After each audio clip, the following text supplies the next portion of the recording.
আপনি কি জানেন ঢাকা শহরে প্রতি 40 মিনিটে একটি করে তালাকের ঘটনা ঘটছে? এটা তো একটি অফিসিয়াল তথ্য। যদি আনঅফিসিয়াল কথা বলি তাহলে এর পরিমাণ আরও অনেক বেশি হবে। অনেক মানুষ প্রেমের সম্পর্কের উপর ভিত্তি করে বিয়ে করেন। তারা মনে করেন এই মানুষটিকে পেলে এমন হাজারটা জীবন কাটিয়ে দেওয়া সম্ভব।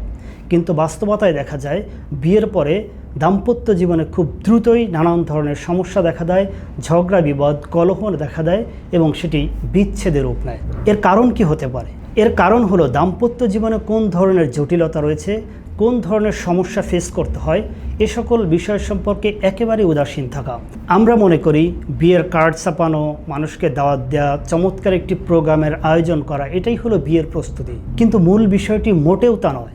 মূল প্রস্তুতি হলো বৈবাহিক জীবনে আপনার কি করণীয়, কোন জিনিস বর্জনীয়, একজন মানুষের হৃদয়কে কিভাবে জয় করা সম্ভব, দুটি পরিবারকে নিয়ে কীভাবে সুখে শান্তিতে বসবাস করা যায়, সে সকল বিষয়ে প্রস্তুতি নেওয়া। এ সম্পর্কে জ্ঞান অর্জন করার জন্য চমৎকার মাধ্যম হতে পারে দাম্পত্য প্যাকেজটি। এই দাম্পত্য প্যাকেজে থাকছে আমার সংকলিত দাম্পত্য জীবন সংক্রান্ত স্বামী স্ত্রী জিজ্ঞাসা এবং আন্তর্জাতিকভাবে বেস্টসেলার বই লাভ অ্যান্ড রেসপেক্ট। সুতরাং আসুন আমরা বইগুলো পড়ি, নিজেরা নিজেদের জীবনে বাস্তবায়ন করার চেষ্টা করি, সুখী সমৃদ্ধ জীবন গড়ি। আল্লাহ তাআলা আমাদেরকে সুন্দর সুখী সমৃদ্ধ জীবন গড়ার তৌফিক দান করুন। আমিন।